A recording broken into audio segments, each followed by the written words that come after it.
reporting that I seen in Iraq, they were based on the talking points of the evening news, which were not representative of what I seen happen in the country. And then I slowly watched the reporting of the news, and I think most people would agree that it was an overwhelmingly negative portrayal of the war. And so when I came back... This was particularly, though, during the time prior to the surge and before, because we were taking some pretty heavy casualties for a period of time. Compared to other wars, compared to Vietnam, for example, compared to World War II, where in a single afternoon we lost 14,000, on a beachhead.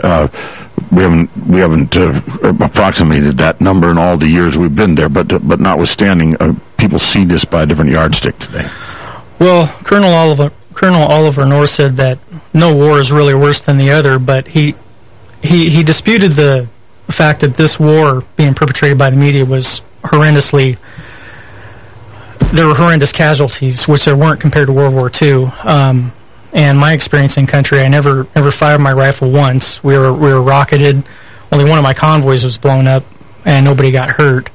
And I wondered where this big bad insurgency was that everybody was so afraid of talking about it on the news, and it really wasn't there. So we were right there waiting for them to come at us. I didn't really experience it. But this affected you, hearing how people characterized what you did and what the people you cared about over there did. It troubled you, didn't it? It does, and especially because when a person comes home, a combat veteran comes home, you just cannot switch the war off. And people kind of expect you just to blend back in and be who you were before, but you're not. You're forever changed. And there are chemical changes that happen in your brain and your body. When you hear certain things, when you see certain things, when you smell certain things, it'll trigger survival instincts in your body. You were trained for that to be the case, otherwise you'd be dead. It's just natural survival of the human condition, fight or flight, and so it takes a while to come down from that. Have you come completely down from that yet, Greg? Well, you never will. I still have, I'm still frightened by explosions from backfires in cars. I'll jump out of my boots now. And before I deployed, I never would. It didn't bother me, but I hear it, and if it sounds like an incoming mortar round, I flinch and I take a look.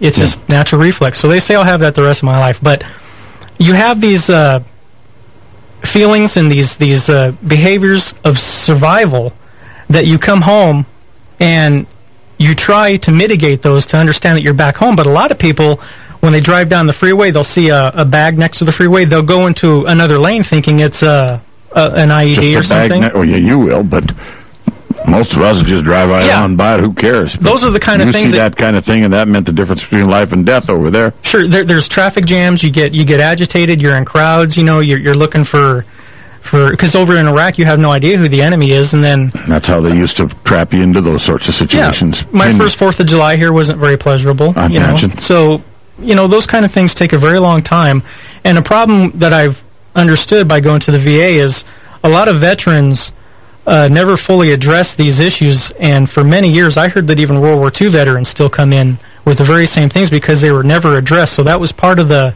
They called it shell-shocked or whatever, the most intense cases of individuals who just basically clammed up and were staring off into space, but the reality of it is that what you experience is no different from what any other soldier in any other time has experienced from the very beginning. I mean, you go into a war situation where your life is on the line 24/7. That is not something you just walk away with like you just finished watching a movie and leave it behind. You can't possibly. So you compound those instincts for survival with the reception that you have when you come home. The reception that I had, and I found a lot of... you resent, don't you? Well, I mean, in a way. I mean, it's not like they didn't welcome you. But it was sort of like, we don't think what you did was a lot of apathy, and it hurt because I seen some good soldiers die one evening.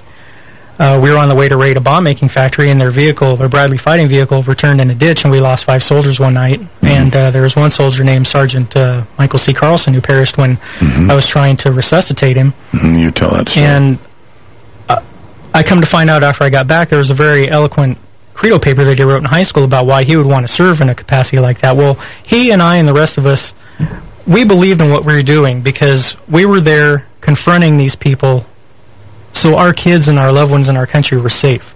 We've only got about a minute left. Tell me about this role of faith in this whole process. Well, when I came back, going through all this, I lost my faith.